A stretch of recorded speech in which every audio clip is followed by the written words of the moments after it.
What's up, everybody? This is Marshall Lee of Marsh Makes Art, Marsh Makes Comics, and we're gonna be talking about the fact that I believe that indie comics are on the rise, and that there's just a huge opportunity right now for the potential for indie comics and small press to really make a big difference in the comic industry as a whole. I think there's never been more opportunity, and I just wanted to talk about that. This is the Early Bird Artcast, where we have discussions, sometimes with live creators, sometimes just with also with people in the chat. Usually, well, always with people in the chat, and we just talk about different topics, usually pertaining to comics in some way, shape, or form, or maybe even just art. So we welcome you if you're new, and if not, thank you for coming back. You guys all rock. So yeah, I wanted to talk about some things, and I'm gonna try to do a little sketching. We'll see how this goes. Try to do a little sketching as I go. So I'm gonna kind of share my screen and see how that goes. Alrighty. So, and if you have anything to chime in the chat, please feel free to do just that. So here we go. All right.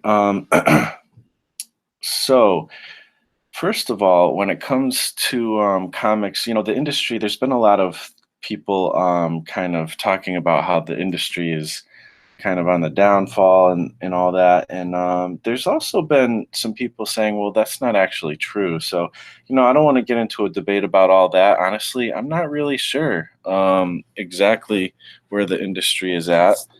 Um, there is some interesting thoughts on both sides. And as a friend of mine just actually brought up, last night or this morning, through Facebook Messenger, the thing about statistics is you can skew the numbers in your own, to kind of support your own thing at no matter, how, the numbers aren't as there's ways to manipulate how you portray, how numbers work and stuff like that. So, um, it's hard to tell sometimes what is what. And so let's see. Sorry, I'm adjusting some things as I'm trying to talk to you. It's kind of crazy because I'm always like, I have like a million different things to set up when it comes to some of these live streams. But anyway, so one thing that I look to a lot of times for inspiration, I've actually done a chat about it, and there will be a link. I'll be putting an info card in the show notes to this specific video where I talk about, can we fix the title of the thing is, can we fix comics? And I talk about how manga's doing a lot of things and has done a lot of things right so that they kind of thrive, where American comics have kind of fallen short.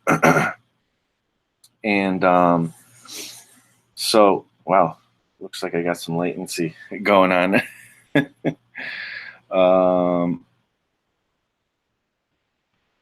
So I don't know, drawing might not be a possibility. Here we go. It's going a little better here. But yeah, so it seems that comics can learn, American comics can learn a lot from how, the manga model works. And I just wanted to talk about basically all the different opportunities that we have as indie creators. A lot of the people watching this are indie comic artists, and some of the thing is there's just so much opportunity, and I keep seeing this, and I think I hope we can start tapping into it. Some people have in different ways, and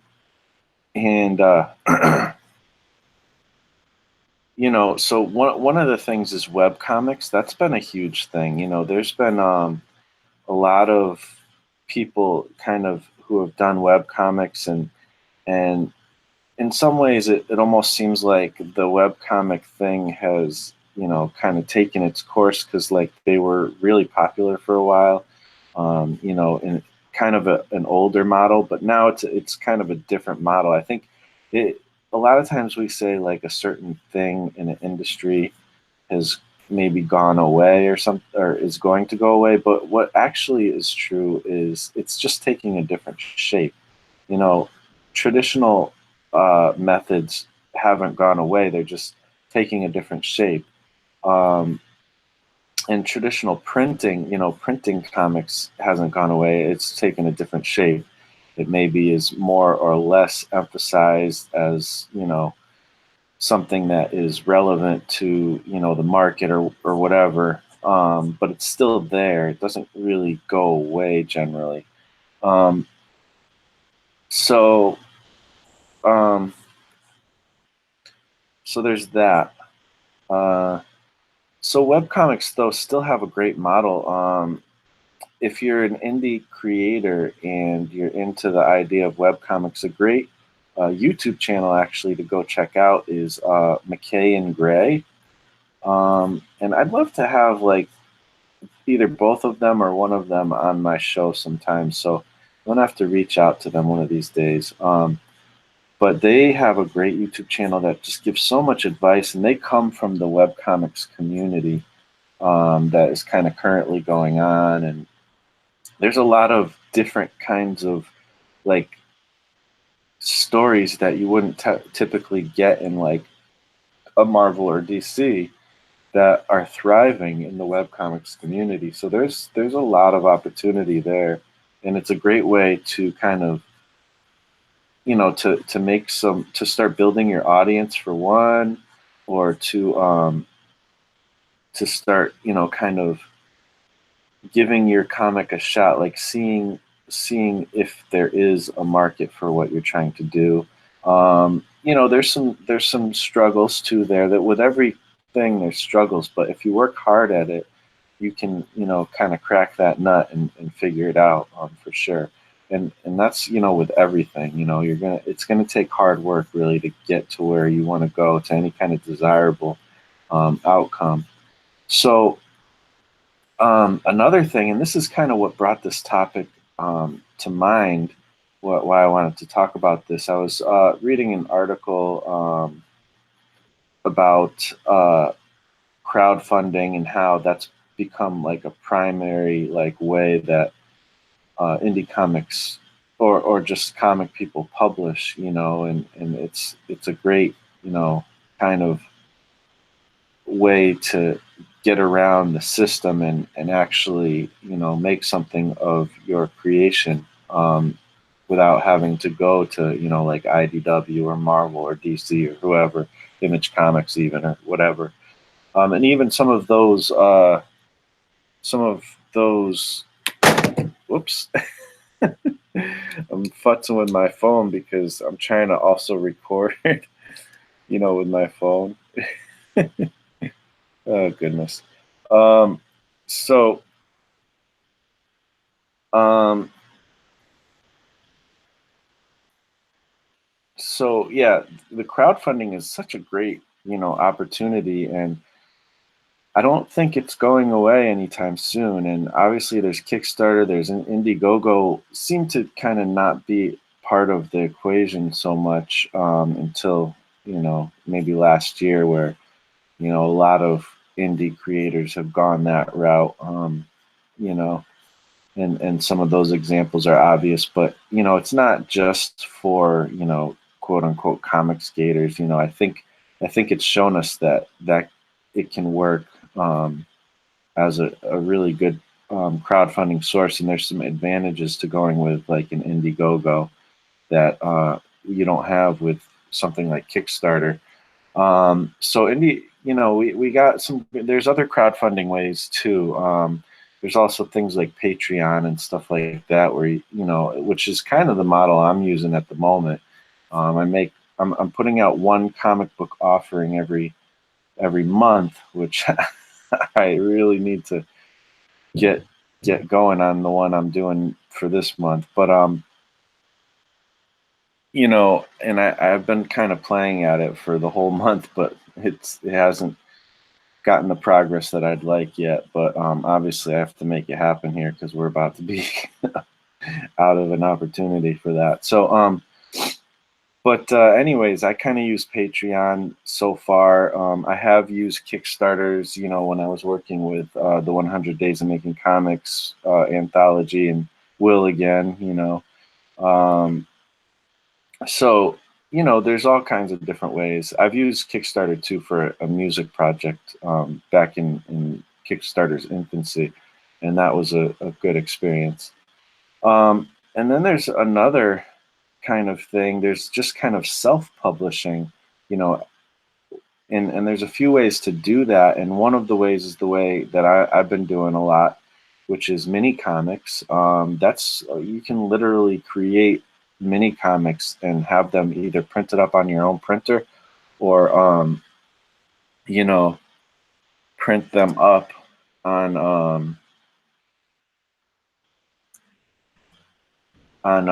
go to like Staples, which I don't have a printer, so I tend to go to like Staples, or there's other places, Kinko's or wherever, and literally print up your own comics, and that's a great way to start. And I'll put again, I'll put a card in the video later. Actually, there's one in now, but I have to kind of manipulate those a little bit. But I'll put a card right in this area, talking about starting your comic by using mini comics. It was a good video. People tend to like it, so you can check that out. And then another thing is the kind of publishing with print on demand. So like you don't need anybody to make you there's nothing stopping you from printing an actual comic, which is something I wish I had when I was younger. But like, I still haven't done it yet, surprisingly, and I'd like to. But you can print something like you see on the shelves at a comic shop by yourself, and you can print one, and you can print 100, you can print however many you want. The opportunity is there. So that's a really cool thing. And then there's this kind of idea of creator owned publishing, which I think really we can thank Image Comics for kind of making that a viable option. And now most indie publishers use that model, or at least as far as I know.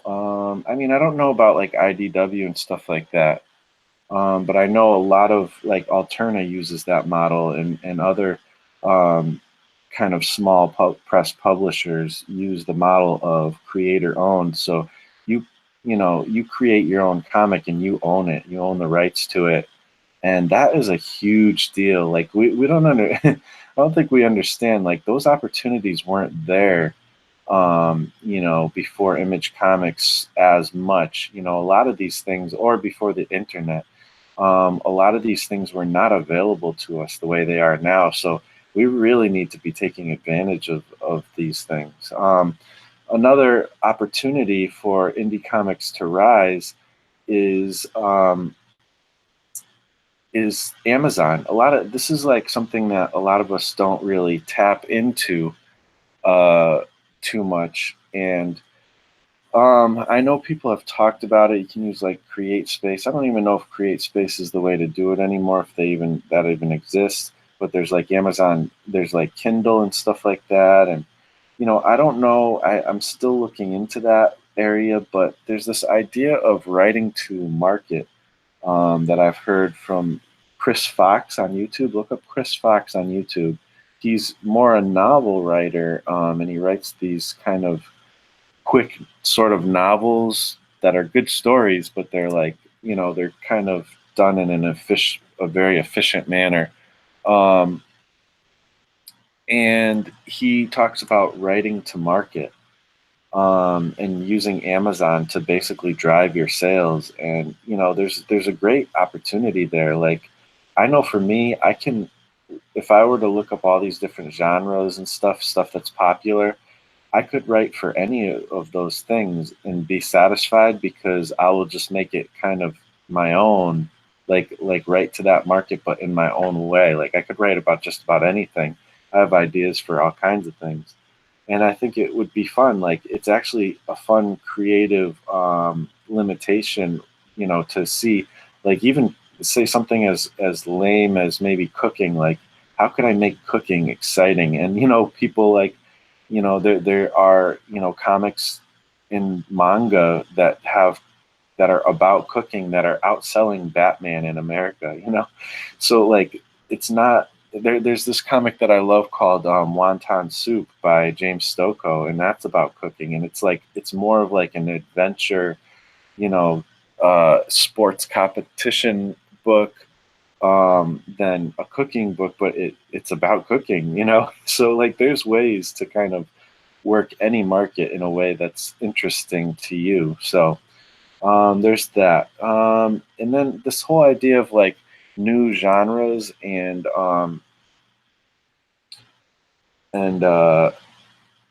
like this is another thing I'm learning from the manga model, and it kind of goes with the cooking thing that I was just talking about. And that's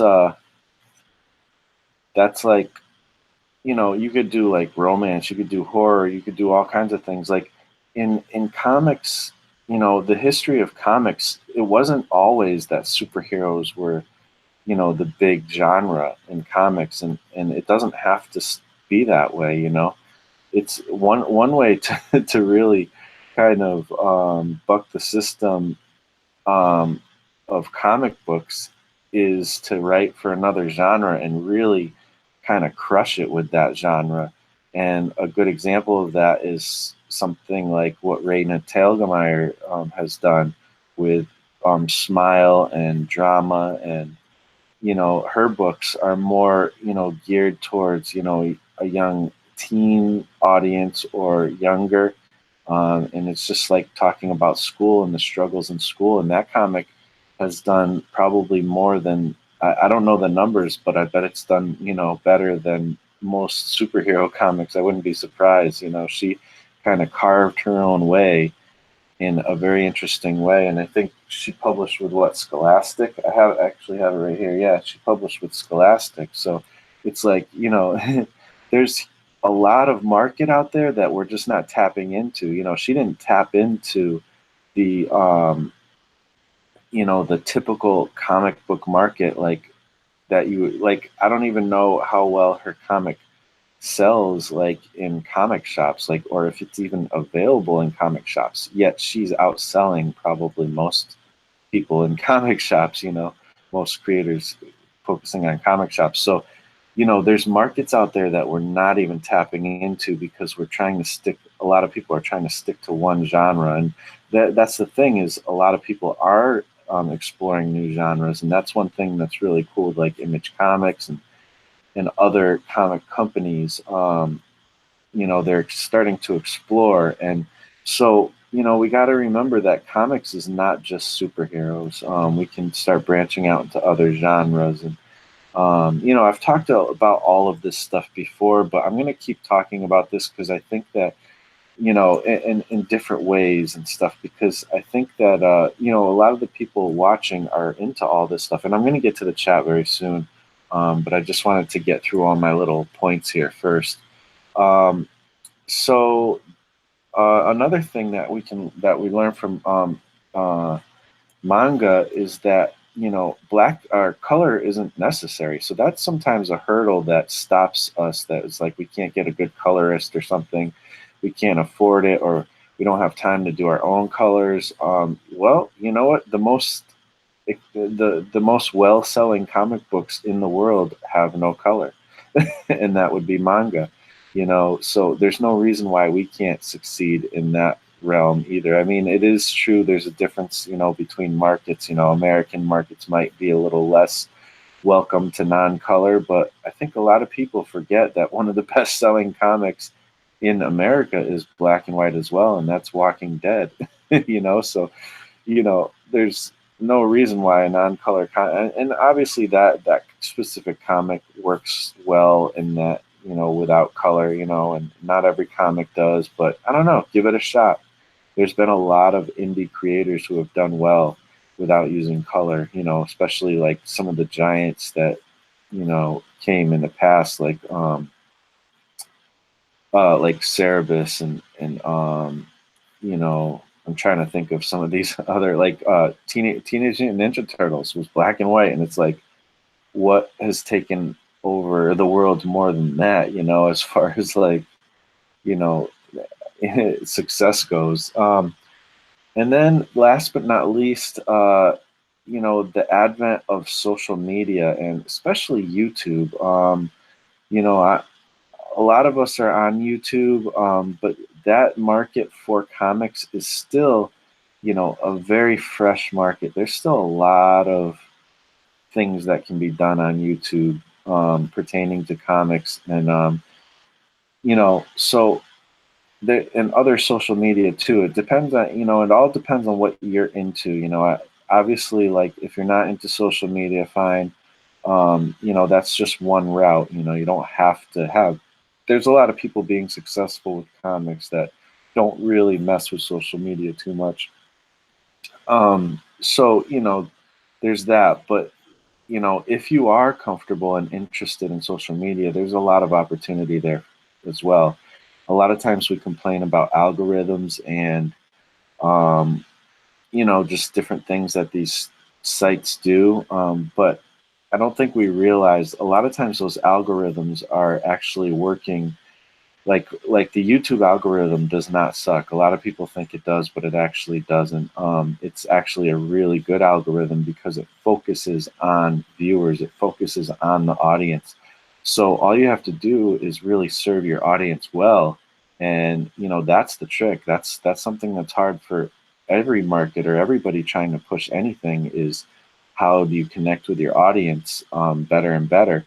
And YouTube really favors the audience. So if you can learn how to tap into that, then you can do well. And that's what every social media has a different like the actual companies have different goals and stuff. So but usually it does somewhat surround audience. And I guess I didn't mean to say last but least with that, because the last thing I do want to talk about before I get to the chat here is the power of story, and that's what all of this is all about. Like that's what really is the thing. Like we don't realize how powerful, comics is all about story, and the better storytellers we can be, the better we'll do with this medium. And the thing is even though it seems like, people, there's this stigma around comics, the fact is people love story, and the fact is comics are huge right now. The Umbrella Academy just came out on Netflix. All these comic book based TV shows and movies. There's stuff that isn't. There's a lot of stuff out there that isn't even superheroes, like iZombie. That's a hugely popular comic book property that has turned into a TV show. That's big. I love that show. And my wife loves that show, and I think she probably forgets that it's a comic a lot of times because she just loves the show and she's enjoying it. So you know all kinds of things. There's just so much opportunity out there for us. So, and story is the one universal thing that really is going to push us to whatever we need to get to. Okay, so I'm going to now get to the chat. Let me know what you guys think as far as all this goes. Like, are you, I mean, do you think that we're in this place of like crazy opportunity like I do, or like, I mean, how can we take advantage of it? Is there other aspects of why indie is so important right now that I'm not even getting to? Let's see what the chat has to say. All right. Oh, looks like we got a lot of people. Thanks for hanging out with me, guys. Everybody, this is awesome. So Marius is in here. What's up? Dave Hingley's in here. How you doing? Teresa's in here. Uh, let's see. Dave's working on his comics. Let's see. Hey Dave, he's saying hi.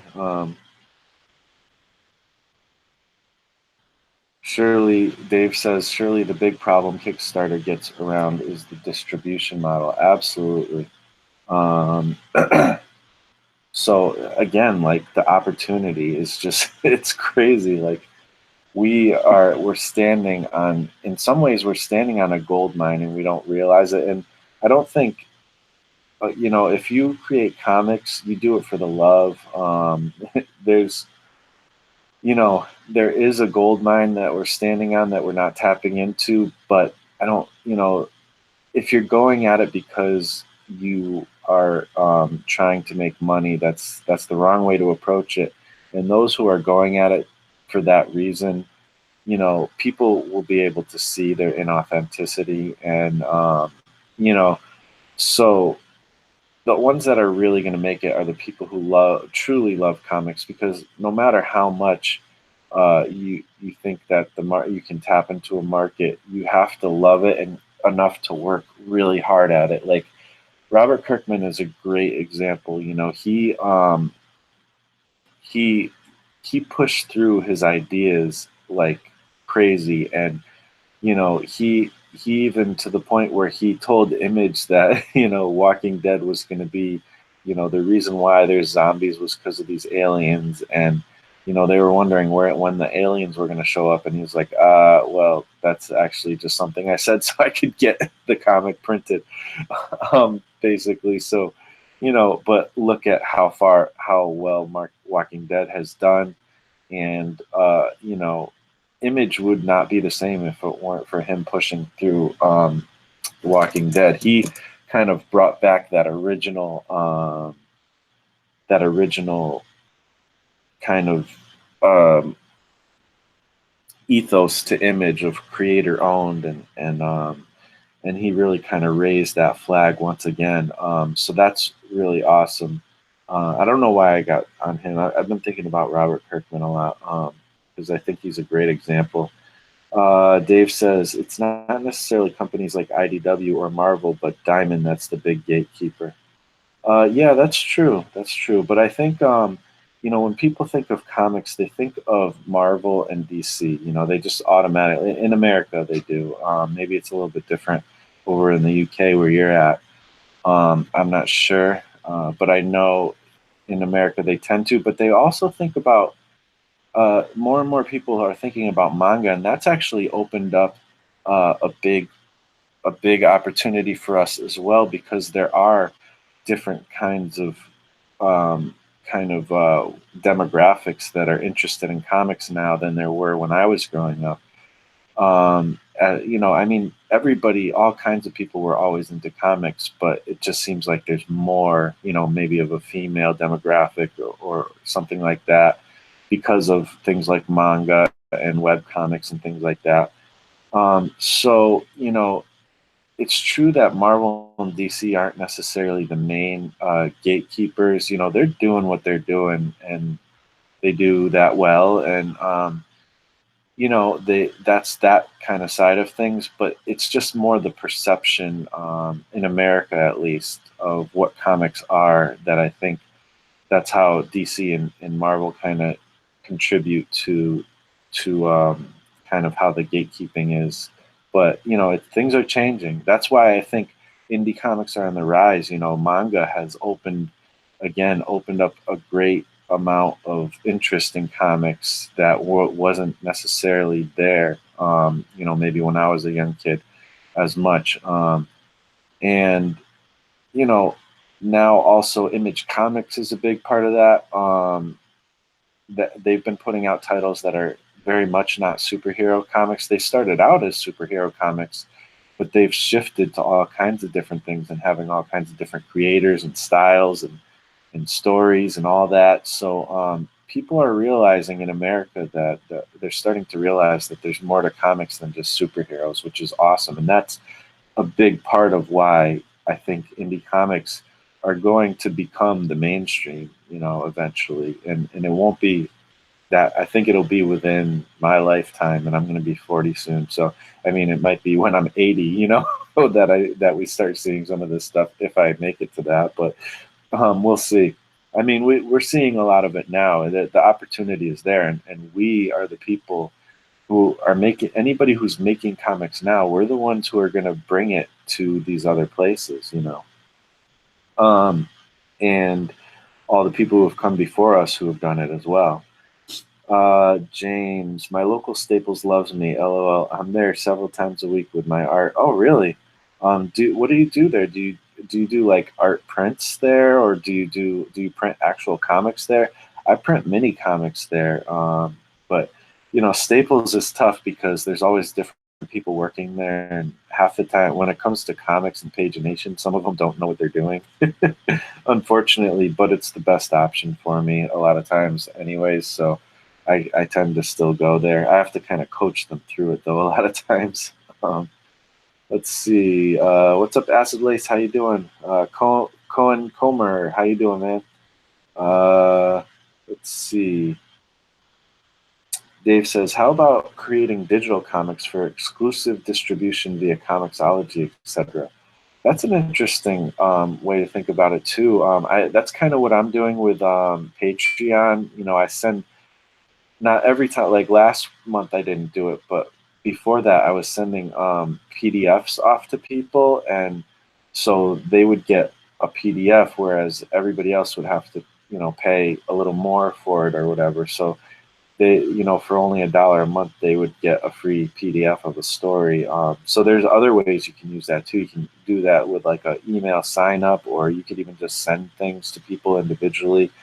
Uh, you know, there's all kinds of ways to kind of work that, especially if your audience likes digital comics. Um, I read digital comics here and there, so I do kind of enjoy it. I rather have the print in my hand, but and again, yeah, like you said, Comixology is definitely an opportunity, but I don't know how strong of an opportunity.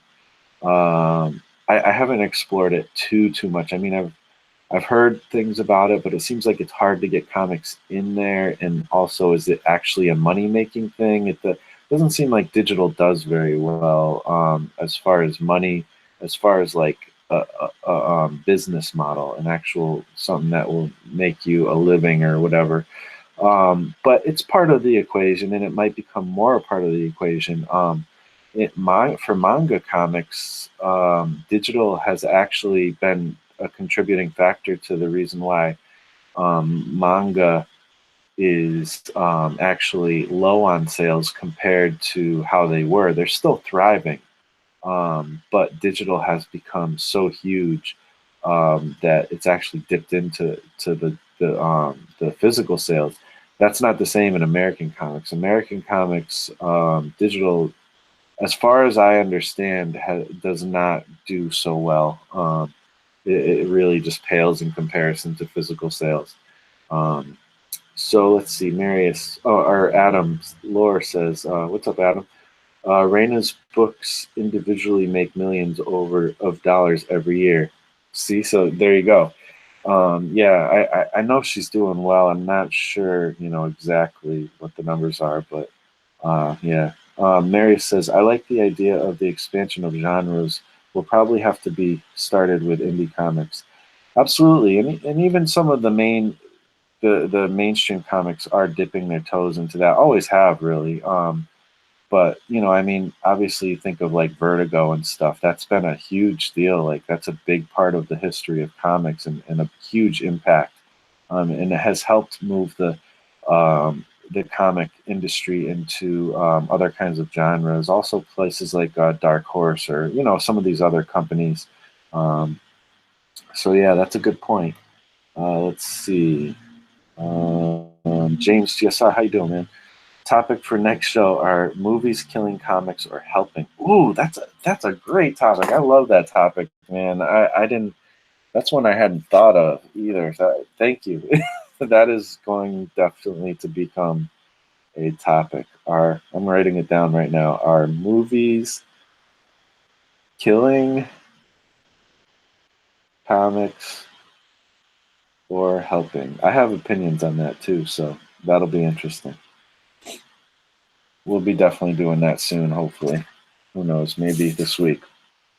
Adam Lore, compare the top-selling superhero trade last year was Infinity Gauntlet with 40,000 sold. Reina's Ghost and Drama are over 200,000 each. Sisters and Smile almost 200,000 each too as well. Wow, wow. Thank you for sharing that, Adam. That is, see, and that goes to my point.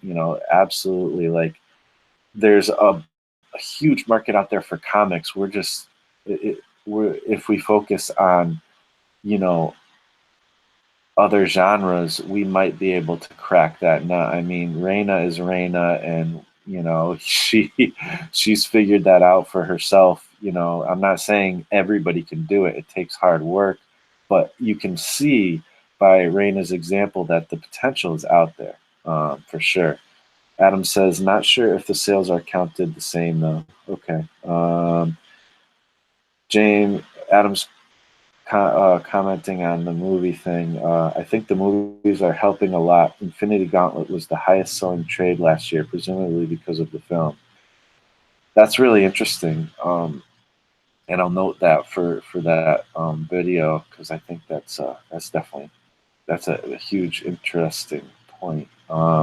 James says that would be my conclusion. Also, it makes for a good discussion topic. Absolutely, Adam. Dogman is selling really well. I don't know what Dogman is at all, but I saw it in the store the other day in a dollar bin, and I don't know what it is. So I'll have to check into that. James says, I do a lot of prints of my comic illustrations at Staples. They have a great quality print at a low price. Friendly service also at mine. I tried to print something there as well, but it didn't come out well. But I think that's part of my uh,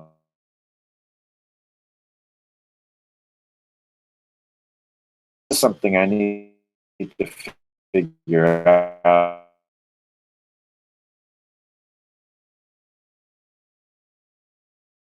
Yeah, I didn't like how my print looked at, at so but it looks like it's about that time, guys. I really appreciate you guys hanging out with me. Thanks for hanging out in the chat. Thanks for watching on the replay. Let me know what you think about this topic. And if you think, indie comics are in the rise, do we have a great potential? Is that something you're interested in? Yeah, just let me know what your thoughts are. I'd love to continue the discussion in the comments for this video. Last thing is by the guy who did Captain Underpants. Oh, okay. Dave Hingley. Oh, I think I saw that.